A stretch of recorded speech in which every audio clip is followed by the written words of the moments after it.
It's Robin, Arts Island Crafts, and welcome to my studio. This is my Whip It Wednesday video where I show you the crafty goodness that I've been working on. I have finished my second crocheted market bag. This is more of a small medium, and the orange sunset one I made previously is a large. I still need to weave in all of the ends, but once that's done, I'll get some pictures and it will go into the Etsy shop. This style of bag will open up and stretch a little bit so that you can fit more into it. So the more you use it, the more it kind of stretches out. There's all my ends from adding in the new skein of yarn. Even in this size bag, there's still lots of room. I think if I were to make more of these, I would go for kind of like a size right in between. There's certain parts that I like and certain parts that I prefer on the other ones. I did make my handles a little bit on the wider size based on the pattern and what other people do. I always think that a little bit of a wider handle is nice. Thank you guys for hanging out with me on Friday, where we made another scrappy zipper pouch. I think I could easily become the zipper pouch channel where we only make zipper pouches, but we make them 100 different ways, and we use scraps in a variety of ways and just regular fabric. Now, I would love a channel like that. I don't know if that's something that everyone would like, but I do love making the zipper pouches. It's nice to mix other things in, of course. And this gnome fabric is just one of the ones that I really like. It's a nice blue sky with snowflakes and then just winter gnomes all over it. It's just a nice color blue. This blue is nice and this blue is nice, but I'm really a light sky blue type of person. Thank you to everyone that hung out with me on Saturday for the live stream. I apologize again for the situation with the tripod and the wobbly tripod cell phone situation. I'll be going out either this week or next week and heading up to Best Buy and getting a better tripod. One little bump sends it wobbling, but also the way that this rental agency does their floors, I don't think they put a padding underneath it or something, and it's like a floor on top of a floor, so every time you move it makes the camera shake. Kind of hard not to move. But on Saturday we were working on just the outside part of the coasters, the 9-patch part here. I did get them all put together. I need to photograph these and get them set. Oh, I need a little lint roller too. I always like to lint roll the projects before I take a picture, and then I lint roll them again. That's a little hard to say, lint roll, before they go out in the mail when you guys purchase them. Each of these coasters they're about the same fabrics. I just mixed them up in different orders and stuff. And some of them have the same backing fabric and some have different. But I was very busy on Sunday getting these all quilted and turned into coasters. I absolutely love this mini charm pack. I don't remember what the name of it was, but I love the designs and the colors. And then all of these will have the same fabric on the back. So whatever was left over in this little mini charm pack. If you're not aware, a mini charm pack is 2.5-inch squares, and there's usually 42 different little mini charm 2.5-inch squares in the pack, and it's a variety of fabrics from the same fabric line normally. I have seen some charm packs and mini charm packs where they just take one designer and do like the best of type thing. So it's the same designer, but you get a variety of their fabrics. We did a little bit of damage to this layer cake that Missouri Star sent me recently. It's the Coastal Collection designed by Craig Conover by Robert Kaufman. Sewing Down South Sewing Down South Textiles is what it says right there. Oh, it tells you right here that each piece measures 10 by 10, 42 pieces, 2.52 yards. So a layer cake equals 2.5 yards of fabrics. That's nice to know. So I do have scraps and bits left. I try to keep it with the layer cake. And with that, I made some with the really pretty fabric that I thought would be nice on its own. I backed it with fabric from the collection. So there's 2 of those, and they have different backings.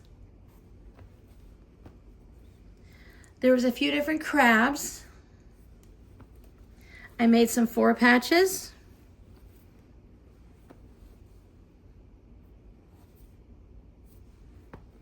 There's the blue crab. Of course, I had to put a blue backing on it. The same flowers, but in a more of a green color. And then the blue color. It's a really fun fabric collection. There's a nice variety of fabrics. Even if you're not interested in the crab fabrics and you pull those out, there are still a lot of fun fabrics. And it definitely feels coastal. So as a coastal collection, that's a good title. And we tried to separate them out by color when we could.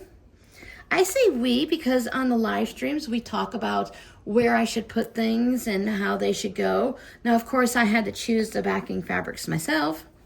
And on these, I just decided to like quilt down on each side of the line.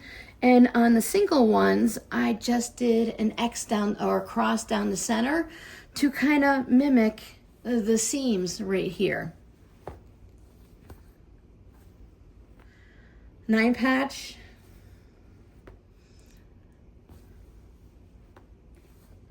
And then the 4 patch. Now we were all talking and some of our favorites were these peachy pink versions. It's not necessarily a color that I'm drawn to, but I just really like the way these look together. A little maze. These, when I set them down, it reminds me of when my lights for my table here are shining on the ruler. So they look nice and bright. Now I did have some small bits of scraps left over from trimming things up. And of course I made a fabric postcard to match. Now these are all the coastal fabrics. So you can see a little bit of the variety that are in there. I actually have it finished and it has its stitching all the way around. Now by having these seams, I just noticed when I look at it, you can see where the seams of the fabric pushed against the fabric postcard. As it's going through the sewing machine and being stitched and everything, sometimes that happens. But I don't think it really takes anything away from the actual postcard. So I really love the way this one turned out. My patrons have been hanging out with me while I work on some UFO projects. UFO means unfinished objects. If it's a WIP, it's a work in progress. It's something I'm kind of currently working on. I probably only had it started maybe a year or 2 ago. And a UFO is something that I started working on, and at least in my opinion, everyone kind of has their own little way they think about the difference between a UFO and a WIP. UFO is something I've started and I've set it aside. It's in the closet, it's in a storage bin, I haven't worked on it in a while, and it's something that I just hope to get back to. So this one's a UFO. It's a little, you could put it on a sewing machine mat, a little table topper for a small table, maybe like a little table runner, but I think of it as a wall hanging, all scrappy. Quilty Zest is the person that designed these patterns. They're reverse applique. You can see a little bit, it's kind of hard. The technique works out really well. When you feel it, you can feel that, you know, there's a little, not a ridge, but you can feel that it's reverse applique versus a piece of fabric that's just sitting on top. Reverse applique is great when you're doing scrappy things like this, so that you don't, let's say you're doing raw edge applique where you're just sewing it down, you would have all of these different edges that have the possibility of fraying. It's really kind of noticeable. But when you do reverse applique, I think I have a video for that. If I do, I'll put it at the end of this video on the screen. Reverse applique, the scrappy ornament here is underneath that black fabric. You remove this black fabric from the top of it and you reveal the really scrappy ornament underneath. So I love this process, and she has really fun patterns. And she has them in big bundles and stuff for a reasonable price. So it's a really great way to get a variety of things. And of course, I really wanted to have the candy cane binding on this. I thought that would be really great against the black background. And then on the back, I went for the holiday gnomes. So it's still a black background, and we've got reindeers, and he's in a box for a present. They have the ornaments and the candy canes.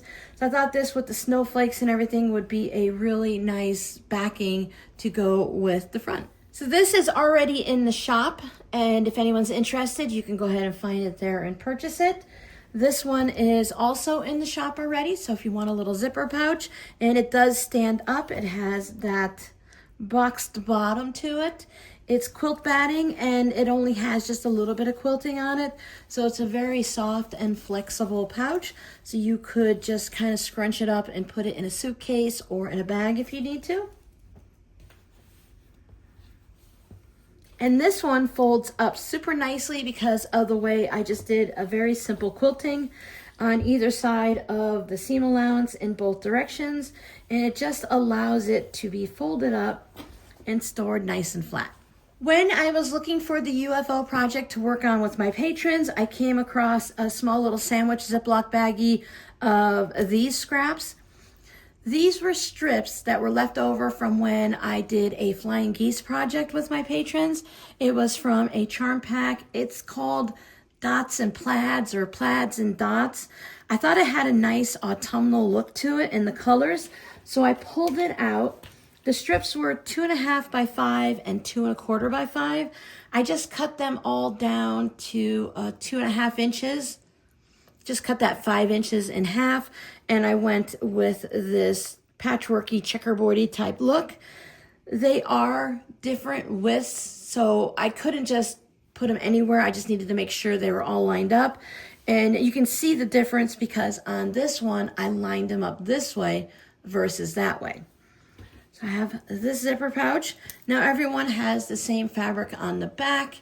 I don't know if you can actually see. Oh, there it is. I have the diamond, the crosshatch quilting with a burgundy thread. I thought this fabric just went really well. It's not the same color, but I thought it just gave that similar feel to it. And on the inside, I used some of my Advent gift from my friend's Advent, and it has this autumnal orangey, rusty orange brownish color in there. So they all have different colored zippers.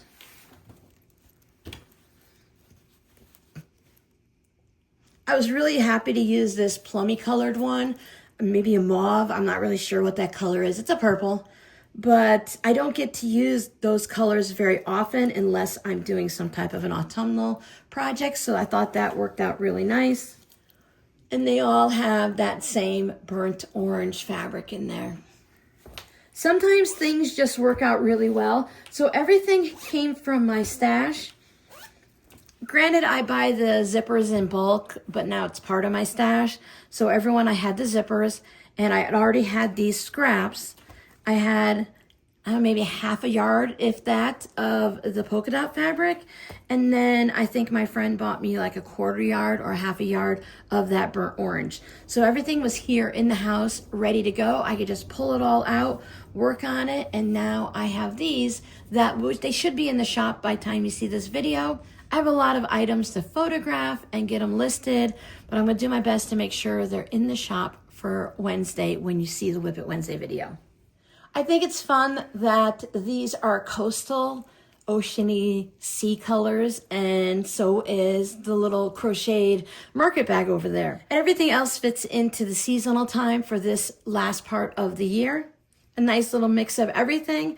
I had a lot of fun working on everything. And I always enjoy when I get to hang out with you guys on the live stream and chat for a while.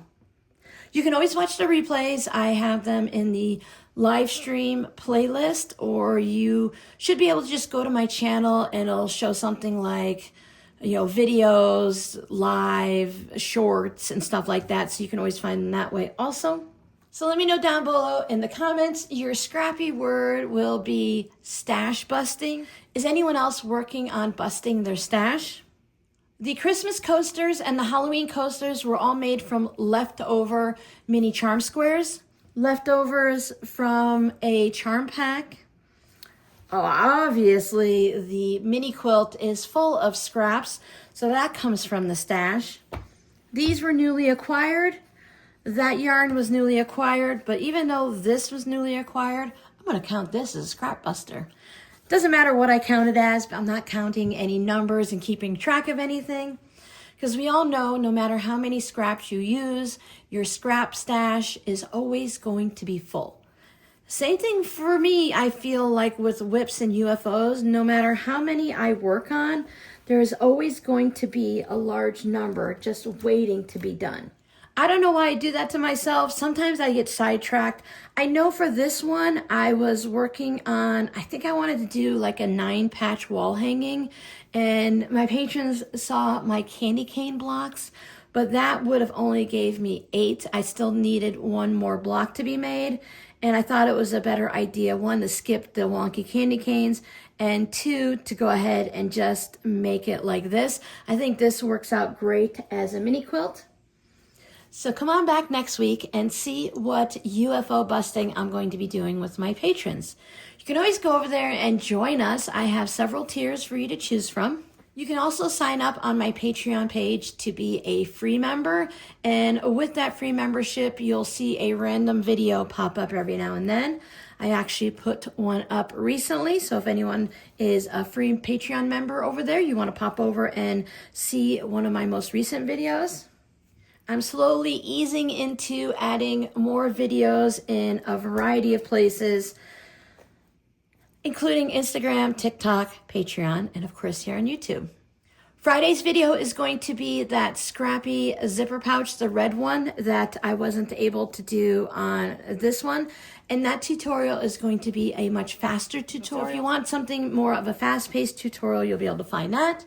And you can always watch this video here or this one. I hope to see you guys next time. Bye.